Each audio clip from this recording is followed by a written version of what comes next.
నన్ను పట్టుకొని unfit for politics అనేటువంటి మాట బట్టి విక్రమార్క గారు నన్ను ఉద్దేశించి మాట్లాడారు. సరే, బట్టి విక్రమార్క గారు అన్నట్టు నేను అన్ఫిటే కావచ్చు. దేంట్లో అన్ఫిట్? నీలాగా ఫైనాన్స్ డిపార్ట్మెంట్లో ఆర్థిక మంత్రిగా పనిచేసినప్పుడు 20%, 30% కమిషన్లు తీసుకోవడం నాకు రాలేదు. దాంట్లో నేను అన్ఫిటే.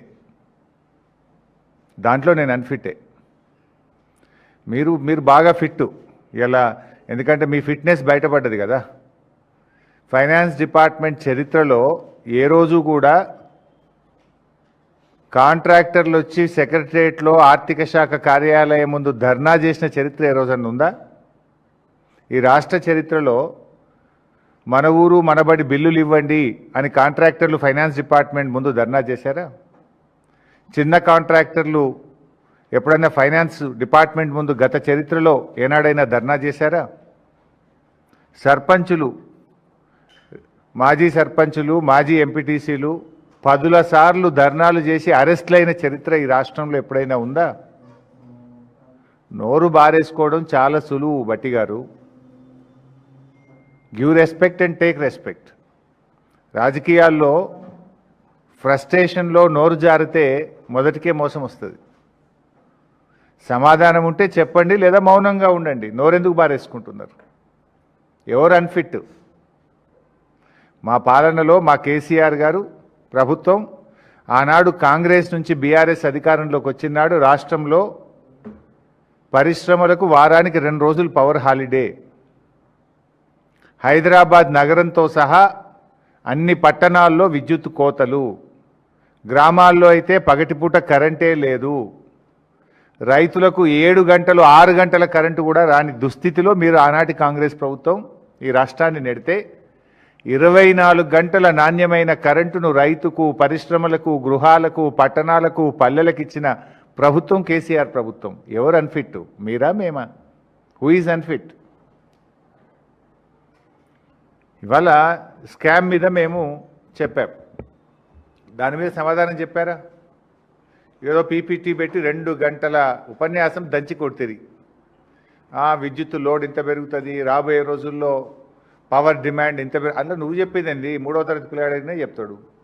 ప్రజలు పెరిగినా కొద్దీ, అవసరాలు పెరిగినా కొద్దీ, టెక్నాలజీ పెరిగినా కొద్దీ విద్యుత్ పెరుగుతూనే ఉంటుంది అవసరం. What is new in that? దానికి పెద్ద పీపీటీ ఎందుకు నువ్వు?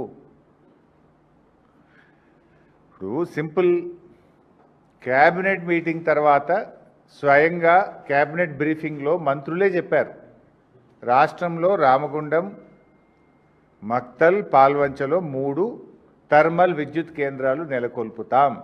కావాలంటే వీడియో కూడా చూపిస్తాను, అక్కడ వీడియో కూడా ఉంది. క్యాబినెట్ బ్రీఫింగ్లో మీరే చెప్పారు. మొన్న మేము ప్రశ్నించగానే తత్త అంటారు, లే మక్తల్ కాదు మక్తల వేరే పెడతాము అని 2 రోజుల్లోనే మాట మార్చినటువంటి చరిత్ర మీది. అట్లా క్యాబినెట్లో మాట్లాడిన దానికి, క్యాబినెట్ బ్రీఫింగ్లో చెప్పిన దానికి భిన్నంగా 2 రోజుల్లో ఉప ముఖ్యమంత్రి గారు, మంత్రి గారు ఆ పీపీటీ ప్రజెంటేషన్ తర్వాత విలేకరులు అడిగిన ప్రశ్నకు మాట దాటవేసిండ్రు. లేదు మక్తల్ అట్లా కాదు అని మాట మార్చిండ్రు. ఇంకో మాట మంత్రి గారు నిన్న ఏమంటాడు, ఇంక ఏడబై మేము టెండర్లే విలువపోతుంది, ఖర్చే పెట్టకపోతుంది, పైసలు ఖర్చు కాకముందే అవినీతి అయిందంటారా అంటుండు. మరి మీరు ఆనాడు కాళేశ్వరం ప్రాజెక్టులో 84,000 కోట్లు కూడా ఖర్చు కాకముందే 1,00,000 కోట్ల అవినీతి జరిగిందని మీ రాహుల్ గాంధీ నుంచి మొదలుకుంటే మీ దాకా గల్లీకి పోయి చెప్పింది కదా. ఇవాళకి కూడా చెప్తున్నారు కదా, ఖర్చు అయిందే 84,000 కోట్లు దాటపోతే 1,00,000 కోట్ల అవినీతి జరిగిందని ఆనాడు అడ్డగోలుగా మాట్లాడినందుకు ముందు క్షమాపణ చెప్పండి. ఇవాళ మేమన్నది 50,000 కోట్ల అవినీతికి మీరు శ్రీకారం చుట్టారు.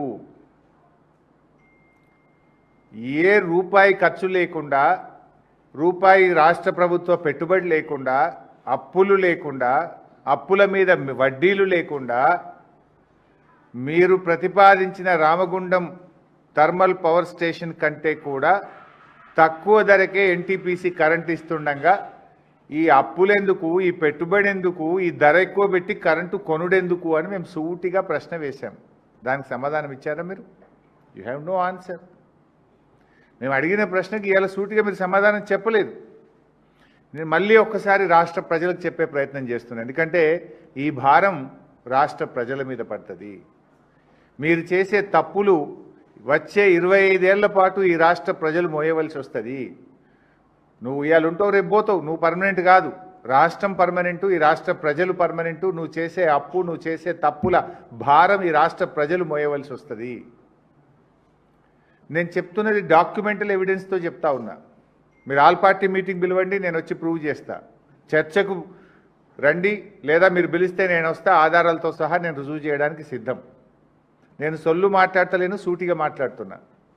మీలాగా అన్ఫిట్ ఫర్ పాలిటిక్స్ అని వేక్ కామెంట్స్ అసలే చేయను.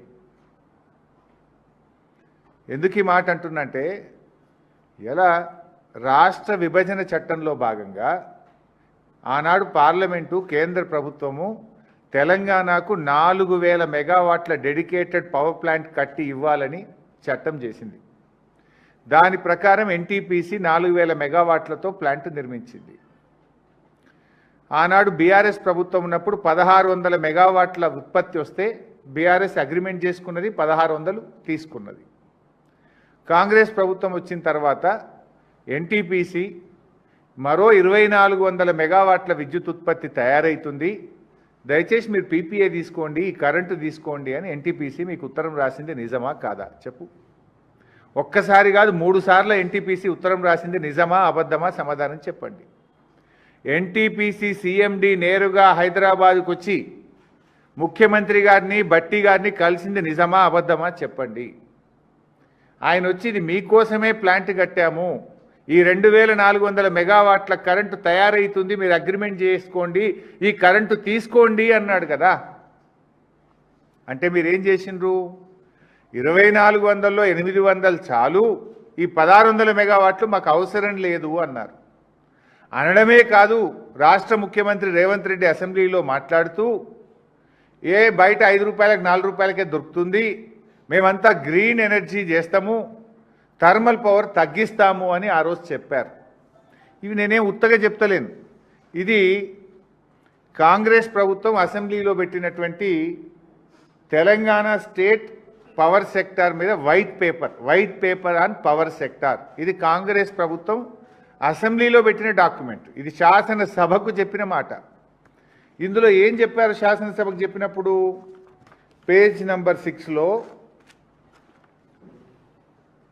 Reduction of technical minimum of thermal power stations from current 60% capacity to 40% by year 2026. ఈనాడు థర్మల్ విద్యుత్ ఉత్పత్తి రాష్ట్రంలో 60% ఉంది, 2026 నాటికి 40% తగ్గించుకుంటాము అని మీ కాంగ్రెస్ ప్రభుత్వం, మీరు బట్టి విక్రమార్క గారే ఇది అసెంబ్లీలో పెట్టిన డాక్యుమెంట్. 40% తగ్గిస్తాము 2026కు అని మీరు. ఇప్పుడు 2026 అయిపోతుంది, నెల అయితే అయిపోతుంది, దగ్గరికి వస్తుంది కదా. నెక్స్ట్ వన్ ఇయర్ 1 మంత్ అయితే అయిపోతుంది. 40% తగ్గించుకుంటామని మీరే చెప్పింది కదా. ఇక్కడనేమో 40% తగ్గిస్తామంటారు, ఇంకోవైపు ఏమో 2400 మెగావాట్ల థర్మల్ విద్యుత్ ఉత్పత్తి కేంద్రాలు పెడతాము అంటారు. ఏది కరెక్టా? అసెంబ్లీలో చెప్పింది కరెక్టా? ఇవాళ మీరు ప్రెస్ మీట్లో చెప్పేది కరెక్టా?